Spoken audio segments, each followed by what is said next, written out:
There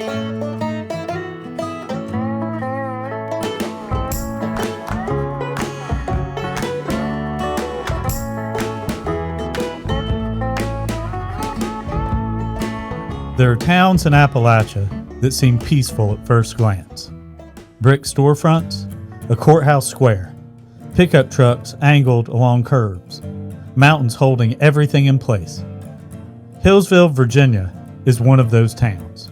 It became the county seat of Carroll County in the early 1800s. For generations, it was a place where people came to settle disputes, record deeds, pay taxes, marry, and argue their cases before neighbors who knew them by name.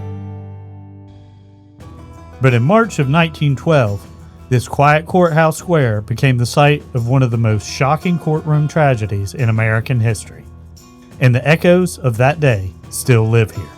March 14, 1912, Floyd Allen stood inside the Carroll County Courthouse for sentencing. When the judge imposed a 1-year prison sentence, Floyd Allen reportedly declared, "I just ain't a-goin'." What happened next lasted less than 2 minutes. Gunfire erupted inside the courtroom. When it was over, 5 people were dead. Judge Thornton Massey, Commonwealth's attorney William Foster, Sheriff Lewis Webb, a juror, and a young witness. 7 others were wounded. The exact sequence of who fired first has been debated for more than a century. What is certain is that the violence inside the courtroom shocked the nation. Newspapers across the country read headlines about the Hillsville Massacre. It was one of the deadliest courtroom shootings in U.S. history. In the weeks that followed, a massive manhunt swept through the Blue Ridge Mountains. Eventually, several members of the Allen family were captured. Floyd Allen and his son, Claude Allen, were executed by electric chair in Richmond in 1913. The Carroll County Courthouse still stands today. Visitors can walk through the same doors. The courtroom remains a preserved space of memory, not dramatized, not hidden, simply part of the town's history.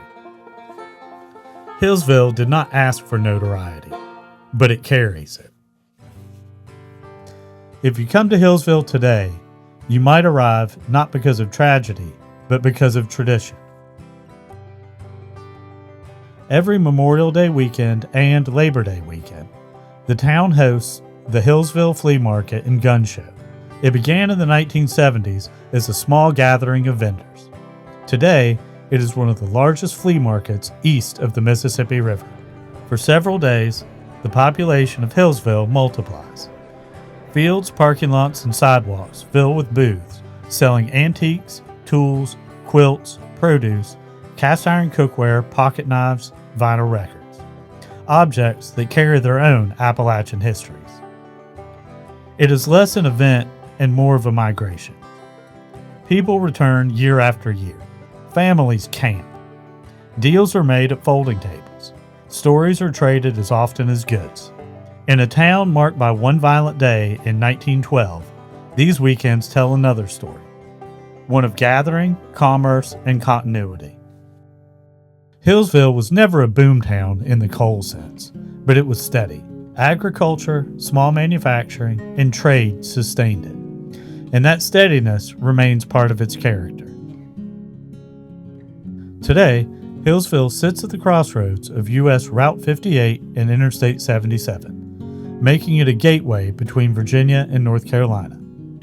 Downtown storefronts hold antique shops, diners, hardware stores, the kind of businesses that survive because locals still walk through the door.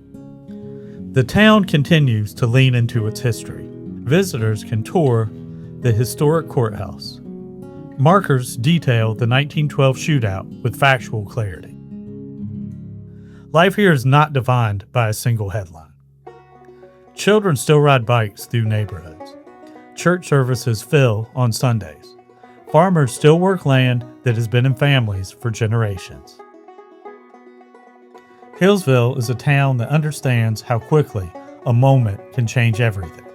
2 minutes of gunfire in 1912 placed it on the front pages of newspapers across America. But more than a century later, what defines Hillsville is not just that moment, but what followed. The courthouse still stands. The market still gathers. The roads still cross here. In Appalachia, places are rarely one thing. They are layers. Hillsville carries grief, resilience, commerce, and community, all in the same square mile. And when the sun sets behind the Blue Ridge Plateau, the town grows quiet again.